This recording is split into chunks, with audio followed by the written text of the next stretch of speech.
अखंडमंडलाकारं व्याप्तं येन चराचरं तत्पदं दर्शितं येन तस्मै श्रीगुरुवे नमः। अज्ञानान्धस्य लोकस्य ज्ञानाञ्जनशलाकया चक्षुरुन्मीलितं येन तस्मै श्रीगुरुवे नमः। अध्यात्म विश्व विज्ञान यूट्यूब चैनल पर सबका हार्दिक स्वागत है। मित्रों, उपदेशात्मक लेखन यह हमारे पूर्वापार चली आई हुई परंपरा है। वेदों में भी नचिकेता और कपिल देवहूति और श्री राम हनुमान, उद्धव श्री कृष्ण जी, अष्टावक्र जनक जी, काकभुषुंडी आदि अनेक प्रकार के संवाद हमें अध्यात्म विज्ञान का अभ्यास करते हुए दृष्टिगत होते हैं।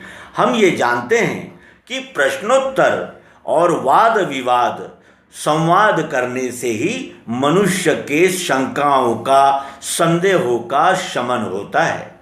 उसके बिना नहीं हो पाता, क्योंकि जब हम किसी विषय को जानने के लिए चलते हैं तो हमारे मन में जब मन मनन करने लगता है तो अनेक प्रश्नों का उद्भव होने लगता है।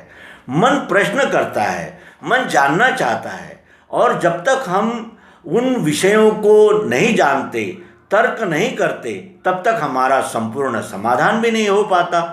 क्योंकि संपूर्ण समाधान तभी होता है जब हम बुद्धि से निश्चय करते हैं। बुद्धि निश्चय तभी करती है जब मन के द्वारा मनन संपूर्ण हो जाता है।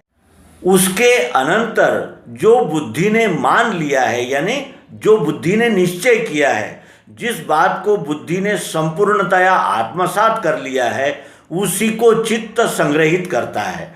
और जब चित्त में कोई बात प्रिंट हो जाती है, कोई बात जब छप जाती है, तो वो हमें अंतिम क्षण तक नहीं भूलती और उस पर हम अपना संपूर्ण यानी भरोसा रखते हैं, विश्वास रखते हैं और उसको ही सत्य मानते हैं।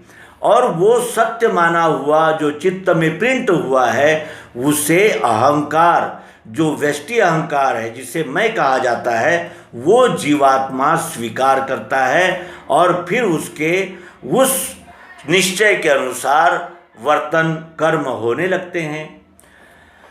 इस प्रकार का संवाद हमें हर ग्रंथ में प्राप्त होता है और ये पूर्वापार चली आ रही हमारी परंपरा है, जिसे आज तक हमने संभाल कर रखा है। जैसे मंडन मिश्र है, शंकराचार्य जी है, या शंकराचार्य जी और उनके गुरु जो उनमें संवाद हुआ है, दयानंद जी है उनके गुरु, विवेकानंद जी है उनके सद्गुरु। इस प्रकार परस्पर चर्चा करते हुए ही हम ज्ञान को प्राप्त करते हैं। उसी तरह हमने अनेक ग्रंथों में ये देखा है कि जहाँ जहाँ संवाद होता है वहाँ वहाँ बोध दृढ़ होता है, संशय भ्रमों का नाश होता है और हमें बोध प्राप्त होता है। और इसी तरह श्रीमद् भगवद गीता भी श्री कृष्ण जी और अर्जुन का संवाद है। युद्ध भूमि पर जब अर्जुन गया तब वहाँ उसने देखा कि मेरे भाई, मेरे रिश्तेदार, मेरे गुरु, मेरे आचार्य, मेरे बेटे, साले, मामा, रिश्तेदार, नातेदार, मेरे कुल के, जाति के सभी लोग युद्ध के लिए आए हैं। और ये मेरेपन की भावना जब उसके हृदय में जागी, तब उसने ये देखा कि युद्ध में मैं अपने ही लोगों को मारने के लिए आया हूँ।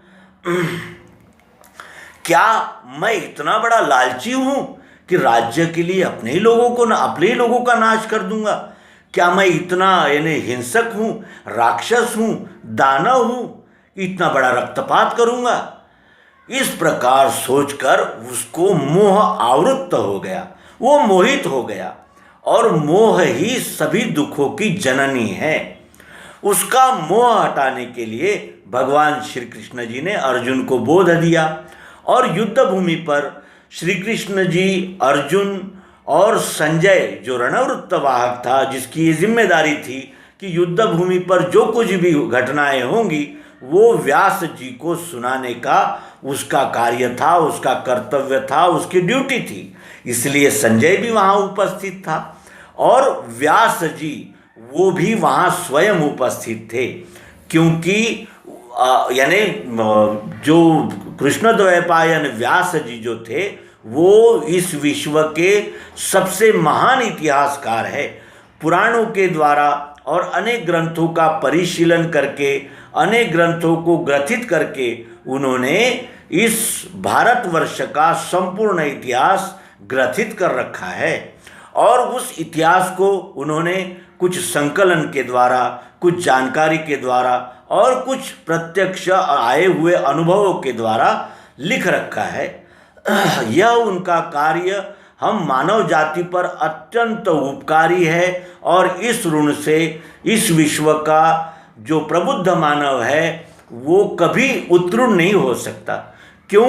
क्योंकि अगर उन्होंने इस श्रीमद् भगवद गीता को भीष्म यानी महाभारत के भीष्म पर्व में संकलित नहीं किया होता तो ये बोध भी हम तक नहीं आता।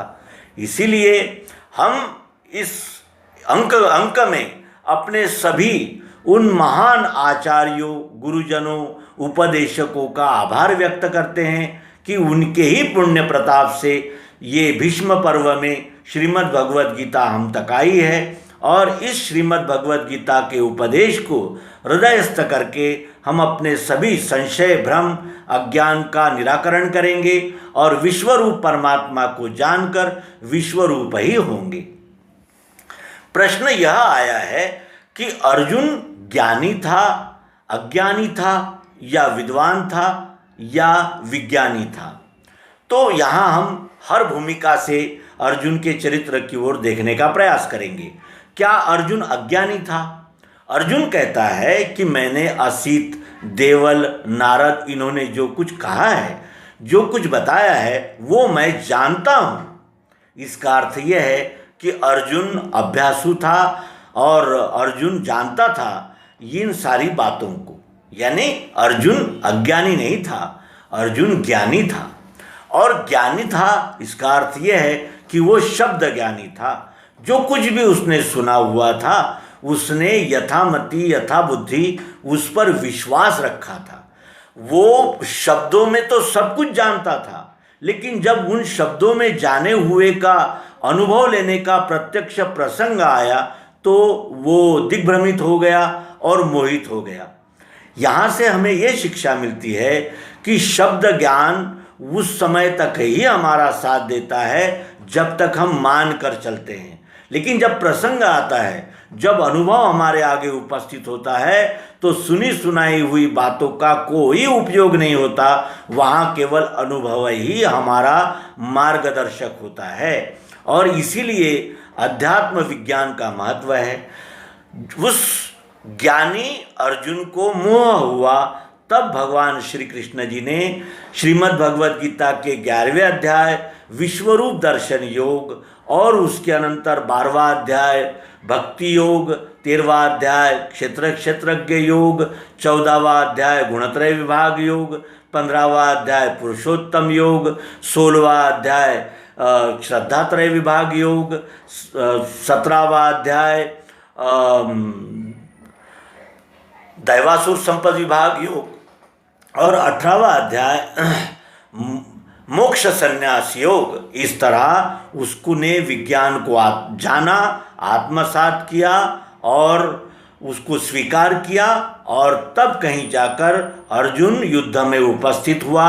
और वो जो उसका कहना था कि ये मेरे हैं, तब वो अपने वर्ण कर्म पे आरूढ़ हुआ और ये जान पाया कि न्याय रक्षा ये क्षत्रियों का कर्तव्य है, स्वधर्म है, स्वकर्म है। यहाँ मेरा तेरा कुछ नहीं होता, विश्व रूप के ही हम सभी निर्मित जीव हैं और विश्व रूप के साथ भेदभाव रहित, द्वैत रहित व्यवहार करना ही भक्ति है और विश्व रूप ने दिए हुए जिम्मेदारी कर्तव्य को पार करना ही भक्ति है। और विश्व रूप के साथ पिंड ब्रह्मांड की एक रूपता सद्गुरु दृष्टि द्वारा, सद्गुरु के दिए हुए उपदेश के द्वारा आत्मसात करना ही अनन्य भक्ति है। और अनन्य भक्ति के द्वारा अपने वर्ण कर्म का पालन करना यही हमारा कर्तव्य है। ये बोध अर्जुन ने लिया और वो युद्ध में उपस्थित हुआ।